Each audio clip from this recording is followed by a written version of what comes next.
Hey guys, I'm back. I know it's been a while. It's been 6, 7 weeks. I want to apologize for that. Life, work. Um, haven't had a whole lot of motivation to film any content. I did film a couple of little bits I'll tack on to the end of this. Um, anyway, enough about me. I want to thank my new subscribers. I've seemed to have lost a few. Whatever. And thanks for all the comments on my last video. You guys are awesome. So, excuse me, I subscribe to well over 100 hobby modeling, figure painting related channels here on YouTube, and I don't recall anybody that I follow, excuse me, and even a lot of the random videos and channels that I watch talk about brush cleaning and brush care. So I thought I'd share with you how I do it. Our brushes are pretty important to us, especially if you do a lot of detail painting, you paint figures. Um, it's good to keep them clean. And yeah, I thought I'd share with you how I do it. If however you do it works for you, keep on doing it. This is just my way, and I'd like to share it with you. So before I talk about what I clean my brushes with, I'm going to show you what I clean them in. These. This is a silicoil cleaning pot, tank, jar, whatever you want to call it. I've had mine. I've got two of them since probably 2000, maybe 1999. I can't remember exactly, but it's been a long time. And the great thing about these is the coil. See that?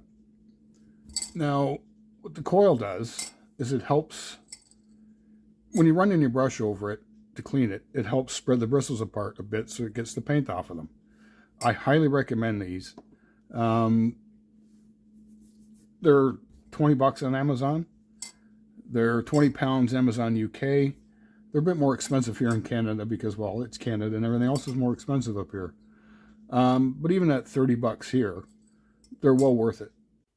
Yeah, sorry about that. I'm using my phone as my camera and I got a phone call. Where was I? Right. These cleaning pot jars, tanks. There's all different kinds of them out there you can get. A lot of them have different kinds of coils. Some of them have screens. Some of them are flat, domed. Do your research because a lot of them, the coils and the screens are very coarse. They're meant for artists who use larger scale brushes, like a canvas painter. And they'll just rip the bristles out of the brushes that we use. So just do your research. But these ones, like I said, they're pretty cheap, and I highly recommend them. What silicoil was, they don't make it anymore. They stopped making it in 2015, I think, was a brush cleaning solution that a lot of artists used. A couple of figure painters I knew used it. And my one buddy, Mike, fellow figure painter, kept going on and on how great the stuff was. So he convinced me to try some. So I bought it and I get one of the cleaning jars with it. I got it about 2 weeks later and I immediately hated the stuff. It stunk like you wouldn't believe. It smelled to me like old gasoline. It was a combination of kerosene, white spirits, and turpentine, and it was just awful. I couldn't stand it. Maybe I was just more sensitive to it because I don't like lacquers for the same reason. So I started using it, and I didn't like it. It did a shitty job cleaning my brushes, and it left a residue on my bristles that I had to end up, excuse me, washing off anyway. So I used it for like a week, and I just wasn't happy with it. So I went back to what I started using when I was a kid. It's what my dad had, white spirits. Here in Canada, it's called Varsol. It's just a brand name. It's fantastic stuff. I love using it. I use it to thin my paints. I use it to make washes. And I haven't found anything that cleans my brushes better when I use enamels or oils than white spirits. It's great stuff. So for my acrylics, what I used for years was Winsor Newton brush cleaner. Fantastic stuff. I could get it just about anywhere. Michael's, Walmart had it. My local art supply store. Great stuff. Until one night about, I don't know, 4 years ago, I was doing some painting and I had to get a clean solution because the stuff I had was pretty nasty. So I dumped it. I dumped my dirty cleaner into a container. When it's full, I take it to a disposal place near my work. I didn't have any left. I thought I had some, but I didn't. So I decided to make my own. So what I did was I took some 99% IPA, mixed it about, I don't know, 60-40 with water, put in some Simple Green, this stuff, just general all-purpose cleaner, and ammonia-free window cleaner. Very similar to my airbrush cleaner. And it worked great. It's all I've ever used since. So again, whatever you use to clean your brushes, if it works, keep using it. This is just how I do it. And, you know, maybe I can inspire somebody. Who knows? I don't know. Anyway, so I have a couple of rituals, or whatever you want to call them. Excuse me. When I'm done with every painting session, like I've finished a painting a figure, or I'm done a tank or whatever, I give all the brushes that I used a really good clean. And then I give them a clean with this stuff, Masters Brush Cleaner and Preserver. This stuff I highly recommend to anybody who does any kind of painting. It's great. If you don't know what it is, it's just brush soap. And what I do is I squirt a little bit of water into here, take my brush, run it around, get a nice lather going, let it sit for 15, 20 minutes, rinse it off under some warm water. Good to go. And then before my next new project or painting session, I take the brushes that I'm going to use and I clean them again. Might sound silly, but if they've been sitting around for a little while, dust particles could get into the bristles. And if you're like me, you have a dog who sheds like crazy. I've found Murphy, it's my brother's dog, Riley, some of his fur in my bristles. So, maybe it's a bit much, but that's the way I do it. And, excuse me again. Yeah, that's how I do it. So,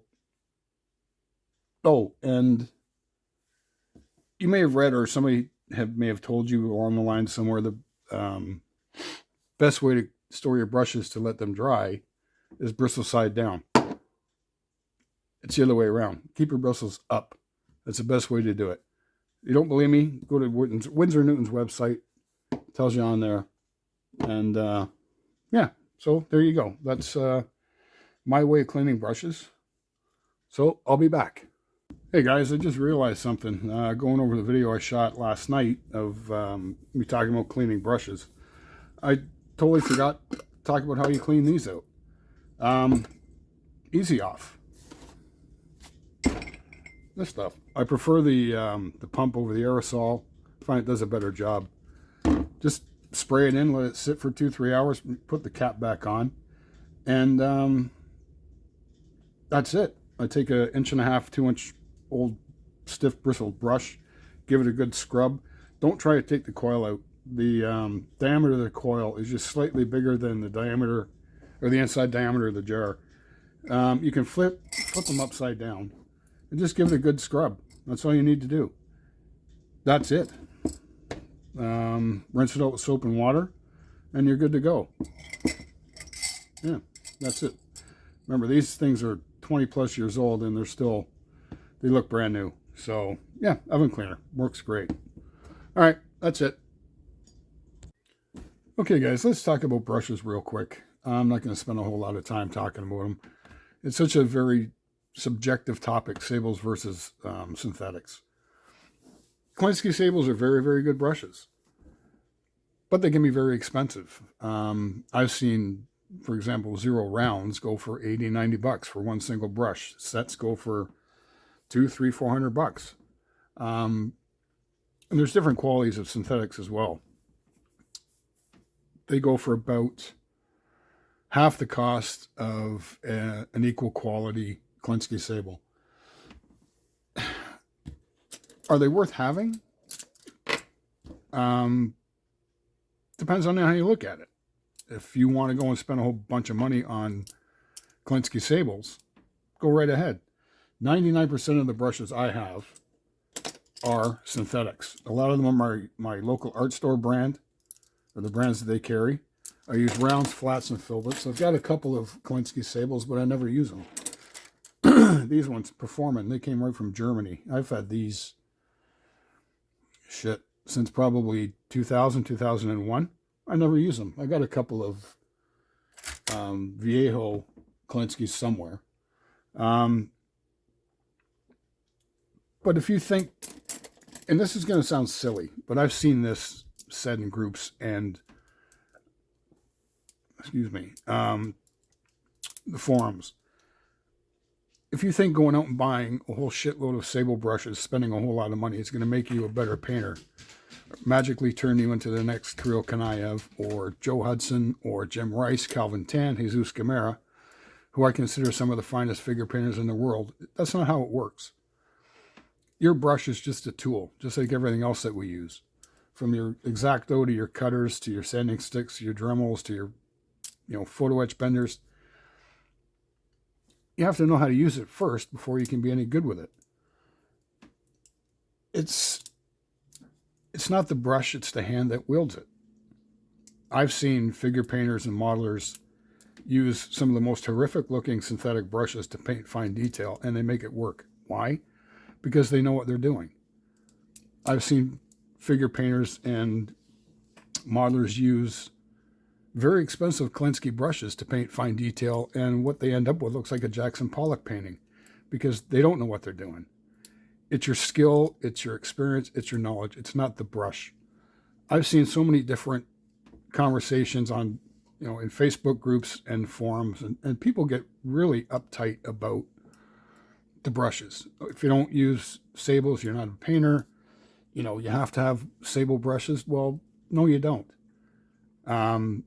Again, it's the skill, it's your experience, it's your knowledge. I'm going to put some pictures up of figures and busts that I've painted over the years. Not everything, just some. And I'm not doing it to toot my own horn. Excuse me. I'm doing it to prove a point. Every single one of those busts and figures were painted in oils over acrylics or enamels. And every single one of them was painted with a synthetic brush that didn't cost me more than $8. So, again, going out and spending a bunch of money on really expensive sables isn't going to make you any better of a painter than you are right now. It's your skill, it's your experience, and it's your knowledge. I forgot to show you, just in case you're curious, what I keep my brushes in. These things. Office or desktop organizing spinny things. Got all my rounds, all my flats and my filberts, brushes I use to mix my paint, tools, all that kind of stuff. My work had a whole bunch of them, 5 years ago that they just had sitting around they were going to throw out, so I took 4 of them. I've got another one right here. Oops. This is all my weathering stuff, all my brushes for groundwork and all that kind of stuff. I got weathering pencils. They're just watercolor pencils from the dollar store. Oils that I use, micro set and saw, spare X-Acto blades, all these dental tools that I use for groundwork and detailing and stuff.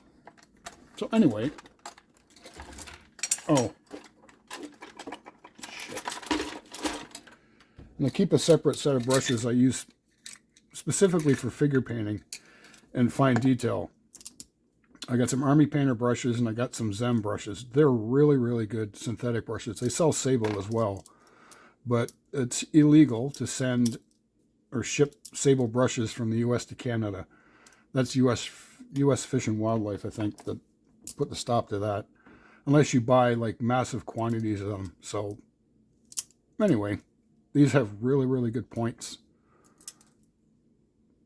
That's a 01 or 10 Army Painter brush. So brush sizes. see this topic come up every once in a while in discussions in Facebook groups and forums, especially when it comes to painting fine detail. And I'll use 1/35 scale eyes because that seems to be a common theme. You'll see people say you need to use a 5/0 or a 10/0 brush. Well, no, you don't. You got to remember, the smaller the brush, the less paint it holds. And smaller brushes are harder to keep clean as well. Most important part of any brush is its point. If you've got a good set of brushes, be it sable or synthetics, that maintain a good point, you can paint eyes on 1/35 scale figure with a 0 or a 1/0. I have a 1/0 brush. That's the smallest brush. Oh, that's not it. What did I do with it? Oh, well. This is a 00 brush. I don't use it. This brush is a low Cornell. I probably bought this 25 years ago, and it's still got a pretty good point. I don't use it because I don't like smaller brushes for painting eyes. You can actually make more mistakes with a smaller brush. This is the #1 Zen brush. Look at that point. You can paint any level of detail with that brush. Just takes, a steady hand, a good eye, and one of the most important things when you're painting small detail is to know how much paint you need on a brush. For eyes, you don't really need a whole lot, and the medium that you paint, acrylics, enamels, oils, matters too. It just takes time. It's practice. You can't learn this stuff overnight. I've been painting figures for 30 plus years, and I'm still learning, still trying different things. So in the end, like this is a AK brush. This is a 2/0 AK brush. It's got a pretty good point. AK brushes are actually really, really nice. Again, it's just practice. It's patience. It's just learning how to paint and what you're painting. So in the end, like I was saying, smaller doesn't always equal better. Just ask any one of my ex-girlfriends and they'll tell you the exact same thing. Thanks, guys. Okay, I thought I would show you an update on the Tiger. Everything is all primed and ready for paint. I use Stynylrez. A lot of people talk shit about it, but it's a really good primer. I think part of the problem that people say they have with it is they don't mix it enough. Stynylrez is like Mission Model paints. You have to mix it and mix it and mix it and mix it. I use my Vortex mixer with it, and I have a Badger paint mixer that I mix it with too. And I've got a couple of mixing balls in with it. Once it's mixed thoroughly, it's a great primer. You don't even have to thin it. It goes down really, really well, and it dries pretty quick. So all the Pioneer tools and the C-clamps are primed.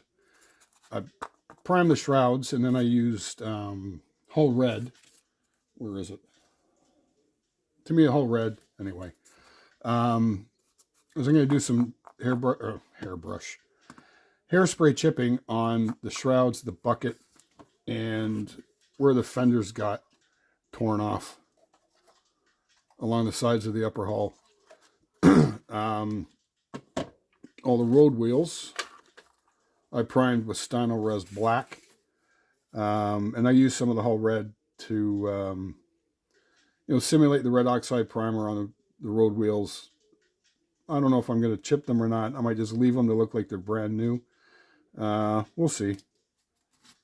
And I lost a link to my tracks. The tracks are these Shuang Zen. I think that's how you say that. Let's see. There we go. Absolutely beautiful tracks. I put both sides together in probably, I don't know, an hour, 20 minutes maybe. Only one link had a tiny bit of flash on it. None of them had to be drilled out. They were absolutely fantastic tracks. I'd buy them again in a heartbeat. They were about 35 bucks Canadian. So yeah, they were pretty good. I forgot to prime them, by the way.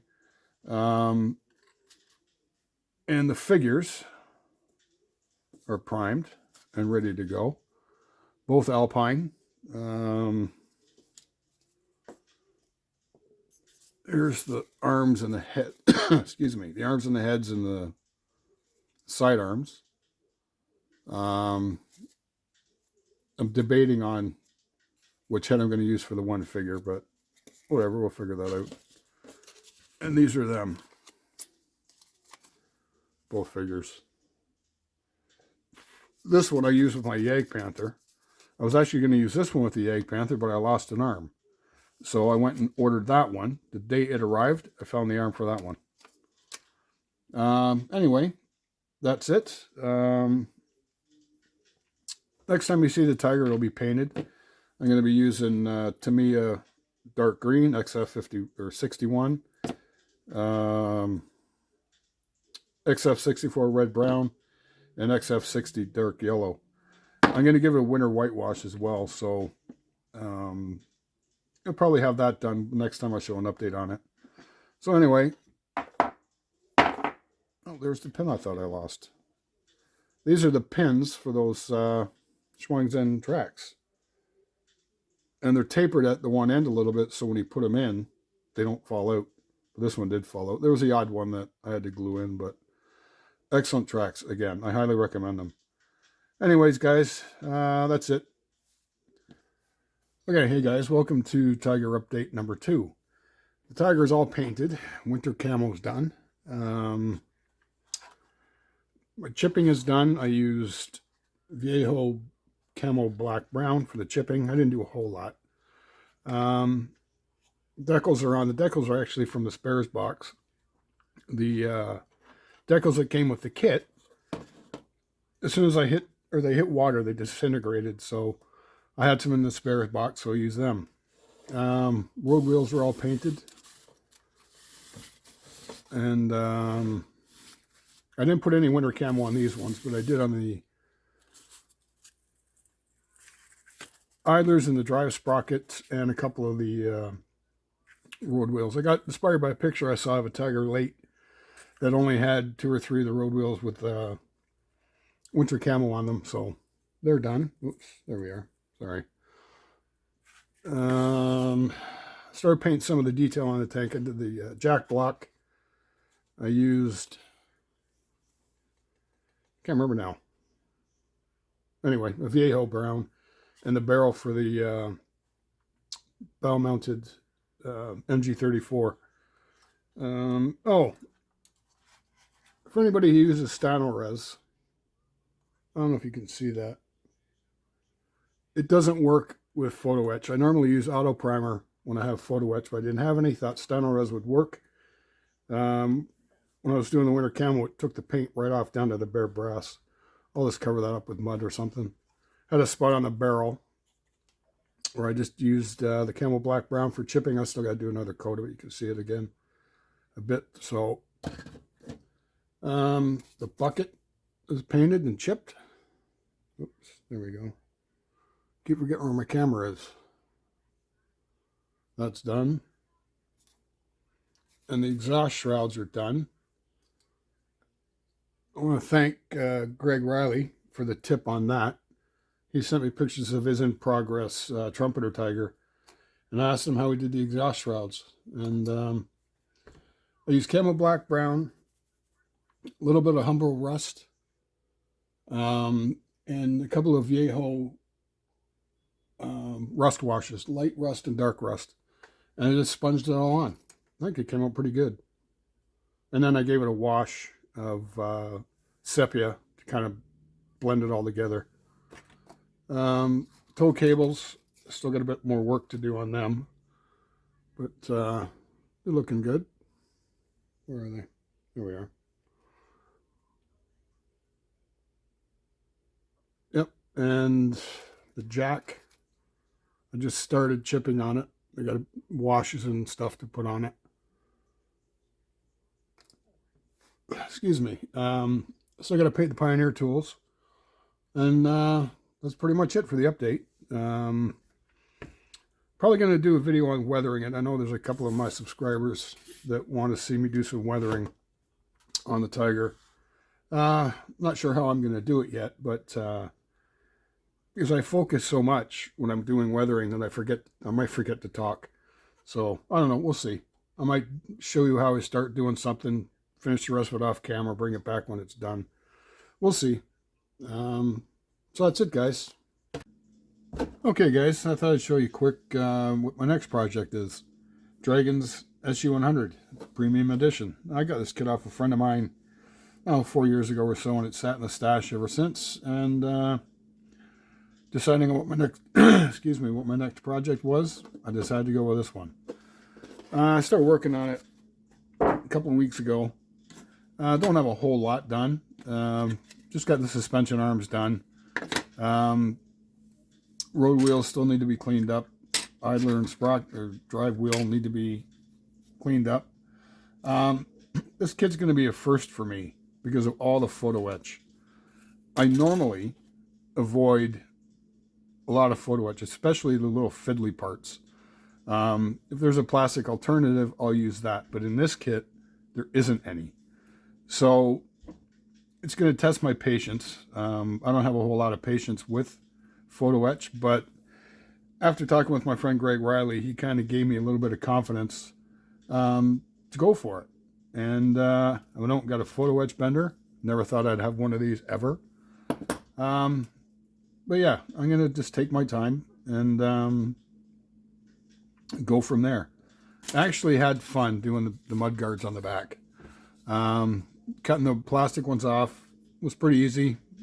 And actually putting these on, excuse me, was a lot easier than I thought. So, wish me luck, guys. Yeah, it might take me a while, but I'm sure I'll have some fun doing it. Oh, it comes with a metal barrel. I've ordered a set of tracks for it. Not sure how long it's going to take for them to get here, but it's going to take me a while to get this. So, anyway, thanks for watching, guys. Oh, one last thing. Paul, Chris, and Sue, your stickers have found a place of honor on my toolbox, which sits right beside me here. So, thanks again for the stickers, guys. All right, thanks for watching, and I'll be back soon with another video. See you guys. Take care.